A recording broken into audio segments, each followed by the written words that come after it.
مولاي صل وسلم دائما أبدا على حبيبك خير الخلق كلهم مولاي صل وسلم. بسم الله الرحمن الرحيم. السلام عليكم ورحمة الله وبركاته. الحمد لله رب العالمين والعاقبة للمتقين والصلاة والسلام على سيد الأنبياء والمرسلين وعلى آله وأصحابه أجمعين. أما بعد، فأعوذ بالله من الشيطان الرجيم. بسم الله الرحمن الرحيم. إن الله وملائكته يصلون على النبي يا أيها الذين آمنوا صلوا عليه وسلموا تسليما. اللهم صل على سيدنا ومولانا محمد وعلى آل سيدنا ومولانا محمد وبارك وسلم. الصلاة والسلام عليك يا سيدي يا رسول الله وعلى آلك وأصحابك يا سيدي يا حبيب الله. سامعین و ناظرین، الحمدللہ فہم دین کورس کا دوسرا دور، جس کا نام ہے صلاۃ کورس، اس کا آج دوسرا دن ہے. امید کرتا ہوں کہ آپ نے پہلا سبق مکمل سن لیا ہوگا اور اس کو یاد بھی کیا ہوگا. تو اس کے بعد سامعین ناظرین آتے ہیں ہم آج کے سبق کی طرف. اور حدیث مبارکہ امام الانبیاء صلی اللہ تعالی علیہ وآلہ وسلم کا ارشاد گرامی حضرت عبداللہ بن مسعود رضی اللہ تعالی عنہ سے روایت ہے کہ حضور اقدس صلی اللہ تعالی علیہ وآلہ آلہ واصحابہ وبارک وسلم نے ارشاد فرمایا، جب نماز کا وقت آتا ہے تو ایک فرشتہ اعلان کرتا ہے کہ اے اولاد آدم، اٹھو اور جہنم کی آگ کو بجھاؤ جو تم نے اپنے گناہوں کی وجہ سے اپنے اوپر جلانا شروع کی ہے، اس کو بجھا لو. چنانچہ دیندار لوگ اٹھتے ہیں، وضو کرتے ہیں، ظہر کی نماز پڑھتے ہیں، جس کی وجہ سے ان کے گناہوں کی مغفرت کر دی جاتی ہے. اسی طرح عصر کے وقت، پھر مغرب کے وقت، پھر عشاء کے وقت، غرض ہر نماز کے وقت یہی صورت ہوتی ہے. اللہ رب العالمین کے خصوصی نمائندہ، خصوصی فرشتہ اعلان کرتا ہے کہ آؤ اور اپنے اوپر جو گناہوں کی وجہ سے آگ جلانا شروع کی ہے اس کو بجھا لو. تو جب بندہ مومن نماز پڑھتا ہے تو نماز سے اس کے گناہوں کی مغفرت بھی کر دی جاتی ہے، اور وہ گناہ اس سے جو آگ میں جو جلنے کا ایک اس نے اپنا انتظام کیا تھا اور اپنا ایک جلنے کے لیے اس نے یہ گناہ کیے تھے، وہ گناہ جب مٹ جاتے ہیں تو آگ بھی بجھا دی جاتی ہے. تو اس کے بعد آقا علیہ الصلوۃ والسلام نے ارشاد فرمایا، عشاء کے بعد لوگ سونے میں مشغول ہو جاتے ہیں. اس کے بعد اندھیرے میں بعض لوگ برائیوں کی طرف، یعنی بدکاری، چوری، ڈاکہ، زنا کی طرف چل پڑتے ہیں، اور بعض لوگ بلائیوں کی طرف پیش قدمی کرتے ہیں، چلتے ہیں. مثلا لوگ سو جاتے ہیں اور اللہ رب العالمین کے خصوصی بندے وہ مصلی پر آ جاتے ہیں، جن کی تعریف اللہ تعالیٰ نے قرآن پاک میں ارشاد فرمائی، تتجافی جنوبهم عن المضاجع يدعون ربهم خوفا وطمعا ومما رزقناهم ينفقون. وہ لوگ اللہ رب العالمین کی رضا کی خاطر اللہ تعالیٰ کی بارگاہ میں جھکنے کے لیے، قیام کے لیے، رکوع سجود کے لیے آ جاتے ہیں اور وہ نماز میں مشغول ہو جاتے ہیں. تو نبی مکرم صلی اللہ تعالیٰ علیہ وآلہ وسلم نے ارشاد فرمایا ایک اور جہت سے بھی اس نماز کی اہمیت کو آقا علیہ الصلوۃ والسلام نے واضح فرمایا۔ اس روایت کے راوی ہیں حضرت ابو ذر غفاری رضی اللہ تعالیٰ عنہ۔ آپ فرماتے ہیں کہ نبی رحمت حضرت محمد مصطفیٰ صلی اللہ تعالیٰ علیہ وآلہ آلہ واصحابہ وبارک وسلم ایک دن سردی کے موسم میں باہر تشریف لے گئے، اس حال میں کہ درختوں سے پتے جھڑ رہے تھے۔ امام الانبیاء صلی اللہ تعالیٰ علیہ وآلہ وسلم نے درخت کی ایک ٹہنی کو پکڑا اور اس کو ہلایا۔ جب آقا علیہ الصلوۃ والسلام نے درخت کی ٹہنی کو ہلایا تو اس کے سارے پتے گر گئے۔ آقا علیہ الصلوۃ والسلام نے ارشاد فرمایا، ابو ذر، تو نے پوچھا نہیں کہ میں نے یہ کیا کیا؟ یا رسول اللہ صلی اللہ علیہ وسلم، آپ خود ہی ارشاد فرما دیں۔ فرمایا، تو نے دیکھا کہ میں نے ٹہنی کو پکڑا اور اس کو ہلایا اور اس کے سارے پتے گر گئے۔ جب بندہ مومن نماز کے لیے کامل وضو کرتا ہے اور مکمل وضو کر کے نماز ادا کرتا ہے تو اس کے گناہ بھی اسی طرح اس کے جسم سے جڑ جاتے ہیں جس طرح یہ ٹہنی سے پتے جڑ گئے۔ تو ایک اور روایت میں آقا علیہ الصلوۃ والسلام نے ارشاد فرمایا کہ میرے غلاموں، یہ بتاؤ کہ جس کے دروازے کے قریب سے پاک صاف پانی کی نہر گزرتی ہو اور وہ دن میں 5 مرتبہ اس نہر سے نہا کر غسل کر کے صفائی حاصل کرتا ہو تو کیا اس کے جسم پر کوئی میل کچیل باقی رہ جائے گا؟ صحابہ کرام رضوان اللہ علیہم اجمعین نے عرض کی، یا رسول اللہ صلی اللہ علیہ وسلم، اس کے جسم پر تو میل کچیل ہرگز نہیں رہے گا جو دن میں 5 مرتبہ غسل کرے۔ تو آقا علیہ الصلوۃ والسلام نے ارشاد فرمایا کہ جب بندہ مومن دن میں 5 مرتبہ کامل وضو کر کے اللہ تعالیٰ کی رضا کے لیے نماز ادا کرتا ہے تو اس کے جسم کے سارے گناہ بھی اسی طرح جڑ جاتے ہیں جس طرح 5 بار غسل کرنے والے کے جسم سے میل کچیل دور ہو جاتی ہے، اسی طرح اس کے گناہ بھی دور ہو جاتے ہیں اور صاف ہو جاتے ہیں۔ تو امام الانبیاء صلی اللہ تعالیٰ علیہ وآلہ وسلم کی ایک اور روایت حدیث مبارکہ جو حضرت ابو قتادہ رضی اللہ تعالیٰ عنہ آپ بیان کرتے ہیں کہ نبی کریم صلی اللہ تعالیٰ علیہ وآلہ وسلم نے ارشاد فرمایا کہ اللہ رب العالمین نے مجھے فرمایا، اے میرے محبوب، میں نے تمہاری امت پر 5 نمازیں فرض کی ہیں اور اس کا میں نے عہد کر لیا ہے کہ جو شخص ان 5 نمازوں کو وقت میں ادا کرے گا، لیٹ بھی نہیں اور ان کو ضائع بھی نہیں کرنا، وقت پر جو ادا کرے گا تو اس کے لیے میں نے اپنے ذمہ کرم پر لیا ہے کہ میں اس کو جنت میں ضرور داخل کروں، اور فرمایا جو ان نمازوں کا اہتمام نہ کرے تو مجھ پر اس کی کوئی ذمہ داری نہیں ہے۔ اللہ رب العالمین کتنا رحیم و کریم ہے کہ اس مالک نے باوجود اس کے کہ وہ بے نیاز ہے، اس نے اپنے ذمہ کرم پر اپنی مہربانی سے ہمارا ذمہ لیا کہ تم یہ کام کرو، تم نماز وقت پر پڑھو اور میں تمہیں جنت میں داخل کروں گا، یہ میرے ذمہ کرم پر ہے۔ تو غرض کے نماز ادا کرنے سے فائدہ، نفع اور دونوں جہانوں کی بھلائی ہی بھلائی ہے۔ حافظ ابن قیم جوزی زاد المعاد میں تحریر فرماتے ہیں کہ نماز روزی کو کھینچ کر لاتی ہے، صحت کی محافظ ہے، بیماریوں کو دور کرتی ہے، دل کو طاقتور کرتی ہے، چہرہ کو خوبصورت اور نورانی کرتی ہے،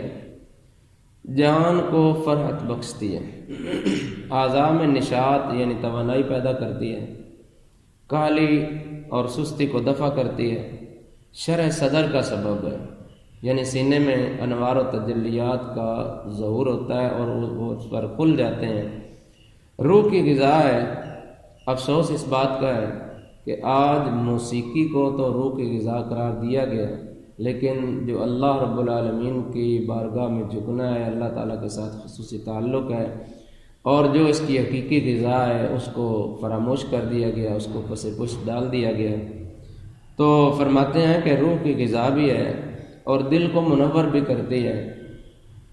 اللہ تعالیٰ کے انعام کی ضامن اور محافظ بھی ہے، اور عذاب الہی سے حفاظت کا سبب بھی ہے، شیطان کو دور کرتی ہے اور رحمان سے قریب تر کرتی ہے، غرض کے روح اور بدن کی حفاظت میں اس کو خاص دخل ہے۔ تو اس لیے سامعین و ناظرین، نماز ہر لحاظ سے فائدہ ہی فائدہ ہے، خود بھی اس پر عمل پیرا ہوں اور دوسروں کو بھی اس کی ترغیب دیں، کیونکہ آقا علیہ الصلوۃ والسلام کا فرمان علی شان ہے کہ وہ چیز جو تم اپنے لیے پسند کرتے ہو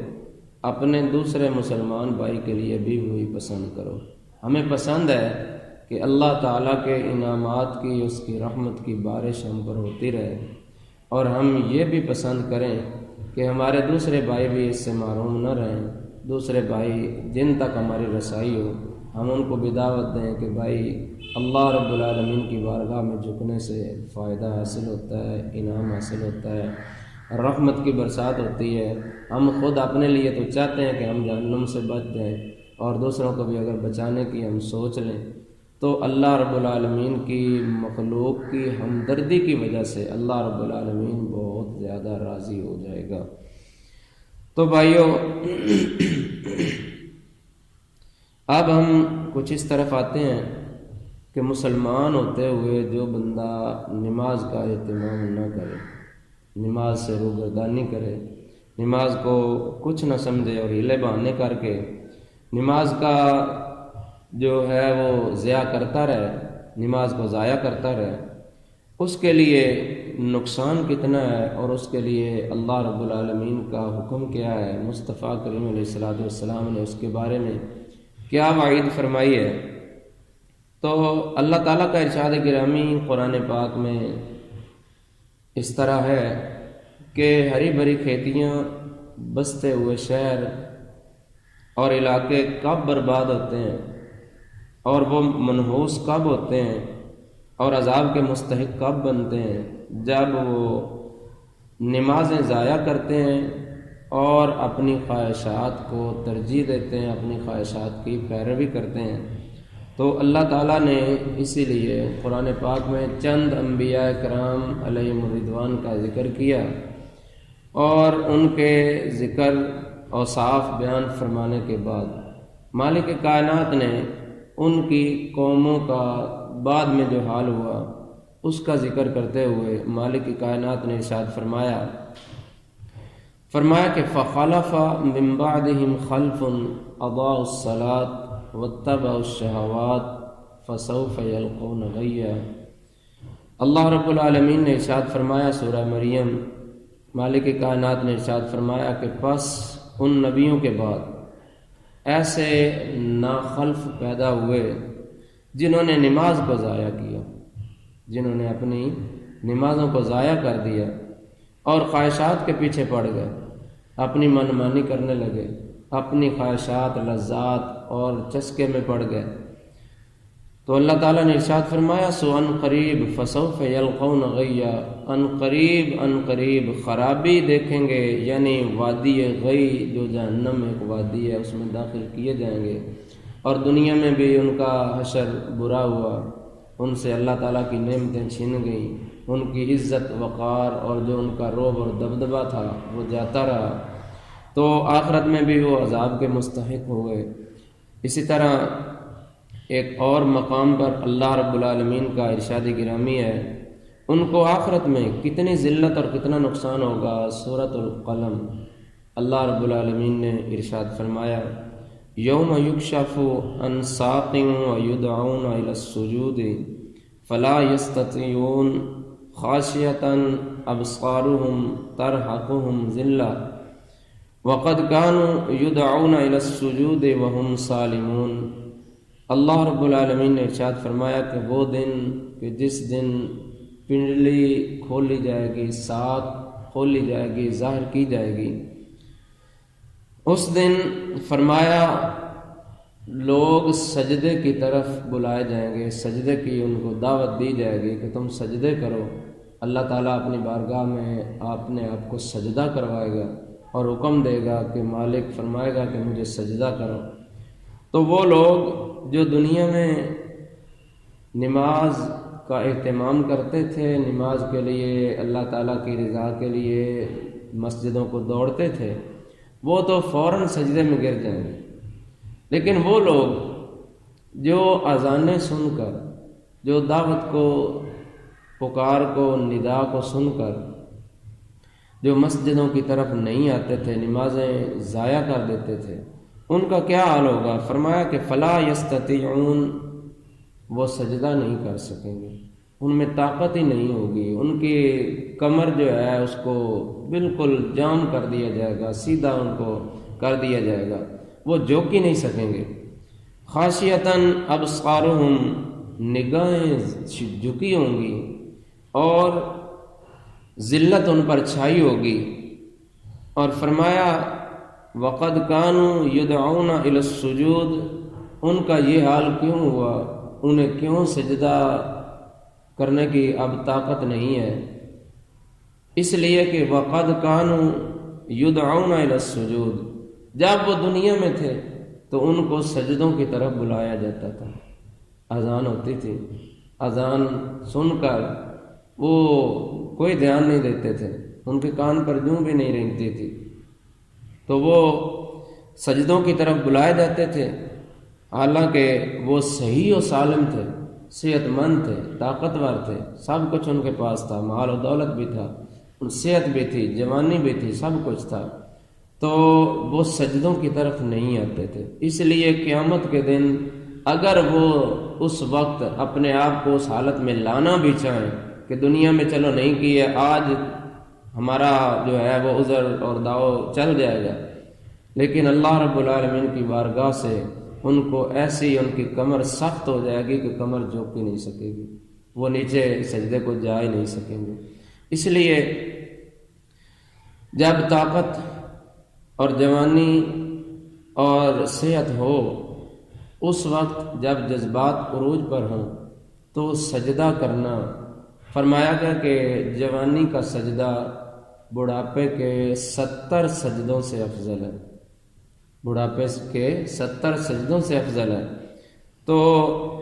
اس سے پتہ چلتا ہے کہ نماز اگر آج اہتمام کر لیا تو کل بھی سجدہ کر سکیں گے اور بارگاہ الہی سے بخشش اور رحمت حاصل کرنے کا ذریعہ بنے گی۔ ایک اور مقام پر اللہ تعالیٰ نے کچھ وہ کیفیت بیان فرمائی جو جنتی جنت میں اور جہنمی جہنم میں پہنچ جائیں گے، جہنمی سزا پا رہے ہوں گے اور جنتی جنت میں بہاروں کے مزے لے رہے ہوں گے، لطف اندوز ہو رہے ہوں گے پھلوں سے اور حور و غلمان سے۔ اس وقت کیا ہوگا؟ اللہ رب العالمین قرآن پاک میں ارشاد فرماتا ہے کہ اس وقت جنتی جنت سے جھانکیں گے اور جہنم کی طرف نگاہ کریں گے۔ تو جب جنتی جنت سے جھانکیں گے تو جہنم میں جلتے ہوئے لوگوں کو دیکھ لیں گے اور ان کو پہچان لیں گے کہ یار یہ تو ہمارے ساتھ دنیا میں رہتا تھا اور دنیا میں ہمارے ساتھ معاملات چلتا پھرتا تھا، بیٹھتا اٹھتا تھا، کھاتا پیتا تھا، اس کو کیا ہوا، یہ جہنم میں کیوں گیا؟ وہ اب سوال کریں گے، جنتی لوگ جہنمیوں سے سوال کریں گے۔ کیا سوال ہوگا؟ ما سلککم فی سقر، تمہیں کس بات نے جہنم میں ڈالا، تم جہنم میں کیوں آئے؟